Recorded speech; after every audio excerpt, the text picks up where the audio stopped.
So hey, welcome to 1159 Videos. So tonight we're actually in the engine compartment of the Bronco II build, and we're getting it prepped and ready for the motor. We're going to be going with a 351 Windsor, getting this ready for cruising the coast. Getting everything prepped right now for paint so I can put the engine back in it. This Bronco II, of course, is running a C4 transmission. Only a little bit left is stock on it. So once this is done tonight, we got a few other things that's prepped and ready. We got to cut the floor pans out so we can replace the floor pans. Already pulled out the gas tank. That's one of those things you just go ahead and do. Clean it out, make sure it's good, because you get a new motor in there, got some crud in the gas tank, guess where it's going to go? It's going to go right into your brand new motor and just more problems. So that's out. We're going to go ahead and get the frame all painted, cleaned up.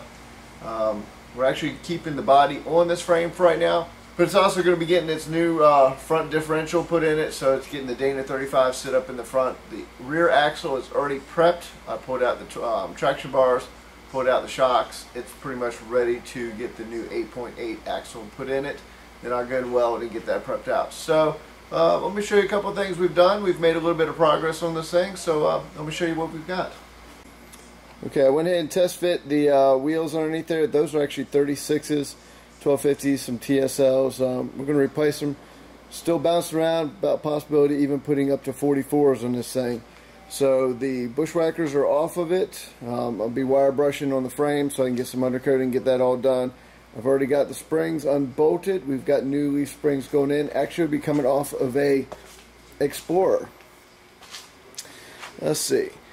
Gas tank is out of this bad boy, and we are just about ready to go ahead and rip this rear end out. Once the rear end comes out, the 880 will go in there. It'll come together pretty quick from there.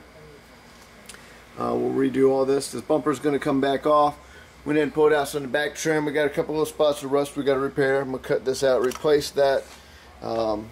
Let's see what else we've got. Still mulling around on what I'm going to do on this top plate right here. I've already welded it together so that way it's structurally sound, but I'm thinking about using a piece of flat bar up here and trim it in pretty good. So now the upper piece right there is actually going to be using a piece of angle, so that way when I do make the final top for it, it'll snap in front of it to keep the water from just coming straight in while driving down the road if you're in the rain. So, let's see. Got another spot up here I got to weld in. The interior, once it got stripped completely out, as you can see, it was a Gas Monkey's Bronco, just like theirs. This one's got a frame, when the body mount purchase is totally gone, so I've got to remake that. I'm just going to cut this 4-pan out, put another 4-pan in it, and we've got a little piece right here.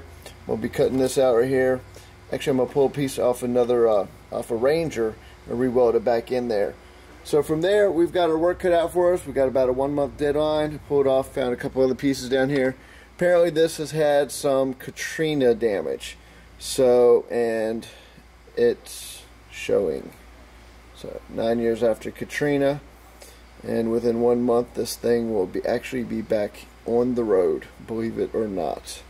So those right there, I'm going to have to strip down, repaint those, get those back up and going. I actually dropped the transmission pan, as you can see it's under there, and the transmission looked excellent, so that's going to be a good thing. So a lot of wire brushing to go. Everything's been stripped down in the engine compartment, and we found more rust just like the Bronco on Gas Monkey. Imagine that.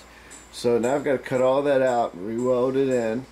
Went ahead and pulled out the brake booster and the master cylinder. We're going to go ahead and go with a Explorer master cylinder and booster, so we'll give a little bit more braking since we're running bigger tires. Also pulled out the plenum over there. I'm going to clean out. It's full of all sorts of like little critter nests in there. Who knows what was living up in there. So I'm going to pull that out. We're not going to be running AC in this thing, as you can imagine. And I probably don't plan on driving it when it's freezing cold out, so probably not going to run heat either. But that's going to be all cleaned up. All that rust is going to be gone. And we're going to get some paint on this this week so we can get the motor back in it. So what I'll do is I'll go ahead and as I get all this wire brushed and cleaned up and cut out, I'll come back with some progress and show you what we've got done after we cut all that out and start welding it all back together so we can get this engine compartment painted and get that motor dropped in here. Okay, I've pretty much got the steel cut the way I want it. Still got to finish cutting out the rest of the rotted area, and then I'm going to go ahead and tack this thing into place and start bending it the way I want. Still have to cut around the bottom over there for where the heater core is, for the tubes to come out, and of course where the fan goes in. So once this gets up into place though, it will be a lot better than what it was. Don't have to be perfect because this is not a restoration job. This is actually more of a custom build. So as long as it's back solid and sturdy, especially for the hinge on the hood, we're good. So anyways, and then tomorrow night we're going to go ahead and tackle this whole bad boy over here. And once that's all repaired, we're going to end up replacing, I'm pretty sure the motor's no good on this. For the wipers, we're going to replace that. We're going with the Explorer, master cylinder, and brake booster, so to give it a little bit more stopping power compared to the Bronco II. And once those are done, we're just about ready for paint and getting this inside done. I think we're going to end up going with a silver paint on this truck, our Bronco build, and we're also going to go with some ghost flames. I think it's going to be the best look for it. So first step is getting all this repaired so we can get the engine compartment painted and get it going from there. Well guys, as I got the firewall repaired on the passenger side, everything actually turned out pretty dang good. And then as I got over to the driver's side, I ran into that. Then I started going, oh, wait a minute here. I can see clear inside the cabin there. And well, as you see, that's a major problem. So underneath the cowling, we actually have a hole right into the internal cab here, so I have to cut into the top. So I went ahead and started drilling out the spot welds. And this is not really a big deal. I'm going to go ahead and cut this cowling because it's already been modified once before by someone else.